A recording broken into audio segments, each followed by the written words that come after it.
ผลิตภัณฑ์ที่กล่าวมานี้แหละล้วนแล้วแต่ว่าคัดเลือกเอามาจากธรรมศาสตร์และปลอดสารพิษจำนวนหนึ่งเขาปลูกเอาเองโดยที่เขาสามารถควบคุมเขาสามารถอันนั้นได้และจำนวนหนึ่งเขาก็เก็บซื้อจากชาวบ้านแต่ว่าชาวบ้านนั้นก็เป็นชาวบ้านที่ว่าได้มีการหัวมือและได้รับการแนะนำวิธีการปลูกวิธีการเก็บจากศูนย์ของพวกเขาและผลิตภัณฑ์ที่เขาผลิตออกมานี้ทุกชนิดล้วนแล้วแต่ว่าได้รับการกวดกาโดยการสมทบใส่กับสถาบันยาพื้นเมืองของกระทรวงสาธารณสุขแล้วก็ขึ้นทะเบียนอยู่น้ำกรมอาหารและยา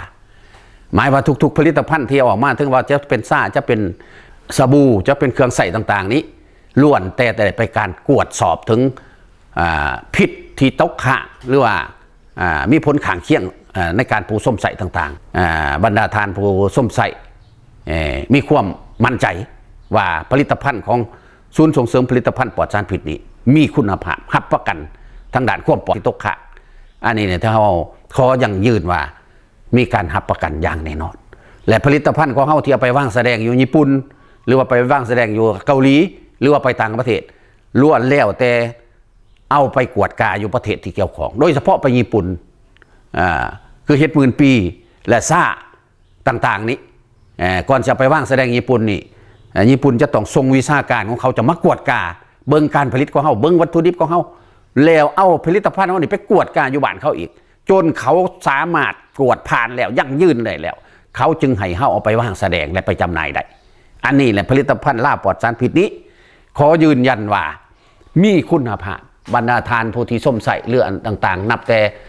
เครื่องใส่ทั้งหมดที่พวกเขาเฮ็ดออกมานี้ล้วนแล้วแต่มีคุณภาพและก็บ่มีผลข้างเคียงและก็บ่มีผลหายต่อสุขภาพอันนี้เลยคือว่าเป็นมาตรฐานและก็เป็นเป้าหมายของศูนย์ส่งเสริมผลิตภัณฑ์ปลอดสารพิษเพราะว่าเฮาต้องการเฮ็ดให้สินค้าของศูนย์เฮานี้เฮ็ดให้สินค้าของลาวเฮานี้และมีคุณภาพและก็ปลอดสารพิษบ่แลนน้ำเรื่องว่าให้จำหน่ายได้หลายเฮาบ่ได้คิดแนวนั้นเฮาคิดว่าให้ผลิตภัณฑ์เฮานี่มีคุณภาพดีผู้ไปส้มใส่ละดีและก็ปลอดภัยและก็รับประกันต่อสุขภาพอันนี้คือเป้าหมายของศูนย์ส่งเสริมผลิตภัณฑ์ปลอดสารพิษอันที่สำคัญพิเศษที่สุดเลยมันว่าให้เขากับภาคภูมิใจที่ว่าทั้งศูนย์ของพวกเขานี่ใส่เวลาหลายปีจึงคอยประสบผลสำเร็จในการปลูกเห็ดหมื่นปีสีขาวเนาะ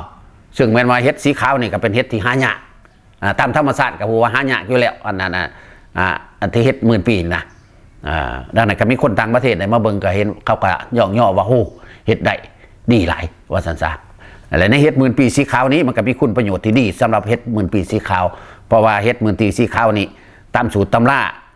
แล้วก็ผลวิจัยทางวิทยาศาสตร์มันรักษาพวกดีตับเนาะ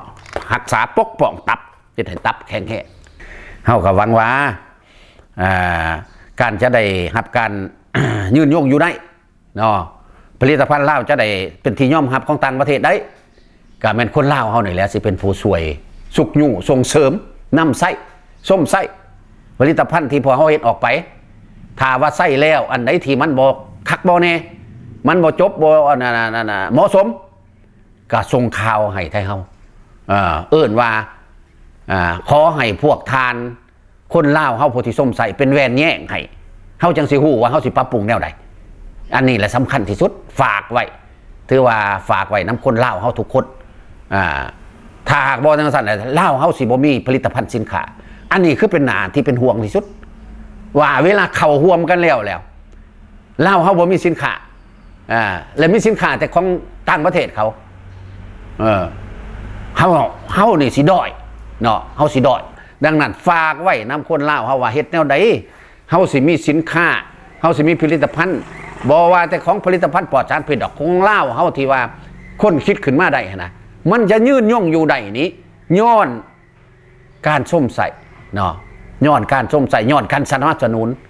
ย้อนคนลาวเขาสนับสนุนอุ้มสู้กันก็คือต่างประเทศเขาเห็นบทเรียนของต่างประเทศเขาถ้าว่าสินค้าเขาเป็นยังเขาจงยืนย่องและมันคงได้เขาส้มใส่เขาสนับสนุนกันที่สุดอันนี้แหละเขาจึงคอยอยากขอฝากไว้นำคนลาวเขาทุกคนเขาก็อยากให้คนลาวเขานี่เป็นประเทศที่ว่าลุดพ้นออกจาก ด้อยพัฒนาเป็นประเทศที่พัฒนาเนาะจะสั่นไหนคันเฮาบ่หัวใหม่หัวมือบ่ช่วยเหลือสู้ซึ่งกันและกันขึ้นไปเฮาก็สิบ่สามารถไปถึงเป้าหมายตามที่ภาครัฐได้นำพาได้ชี้นำหันสำหรับเฮาผู้ผลิตนี้เป็นผู้ปฏิบัติแนวทางมีแล้วภาครัฐชี้นำแล้วแต่ว่าผู้ผลิตนี่เฮ็ดแนวใดเฮาสิไปถึงบ่ว่าสร้างให้สินค้าของเราเนี่ยเป็นที่หูจักของต่างประเทศคันแม่นว่าสินค้าผลิตภัณฑ์ลาวปลอดสารพิษได้มีการจำหน่ายอยู่ต่างประเทศได้มีผลิตหลายผลประโยชน์ที่ได้รับก็คือคนลาวเฮาทุกคนเพราะว่าผลิตวัตถุดิบต่างๆนี่เฮาเอามาจากชาวบ้านเอามาจากอันนั้นพ่อแม่ว่าส่วนบ่แม่นเฮาสิเป็นเอาเองได้เบิด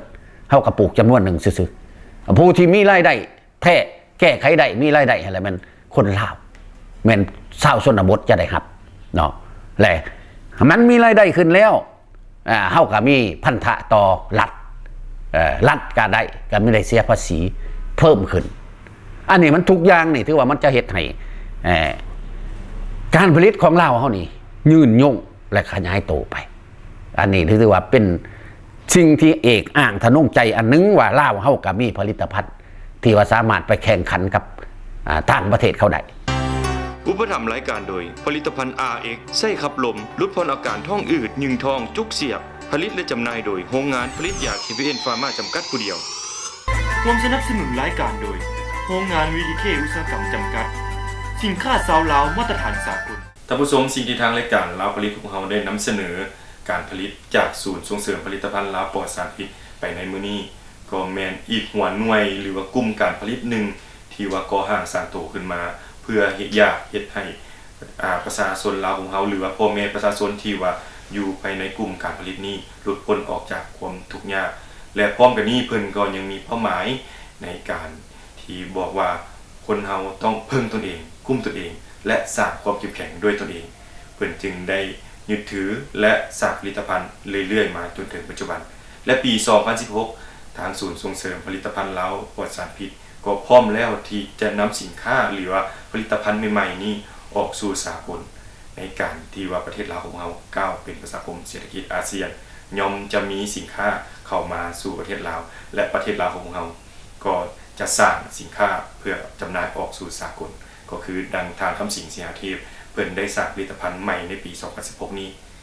และทางรายการของเราก็อยากฝากและก็เชิญชวนให้พ่อแม่ประชาชนนั้นหันมามีค่านิยมและสนใจสินค้าลาวด้วยกันเฮ็ดแนวใดสินค้าหรือว่าการผลิตต่างๆที่ว่าทางรายการของพวกเรานำเสนอไปในแต่ละอาทิตย์นั้นจะยืนยงคงตัวอยู่กับการเจริญก้าวหน้าของสังคมลาวก็ขึ้นอยู่กับกำลังแห่งสมใส่จากพ่อแม่ประชาชนลาวบรรดาเผ่าของเรานี้สมใส่สินค้าของพวกเพิ่นสำหรับมื้อนี้ก็ต้องขอบใจนำทางคำสิงห์สิงหาเทพที่อำนวยความสะดวกในการถ่ายทำรายการลาวผลิตในครั้งนี้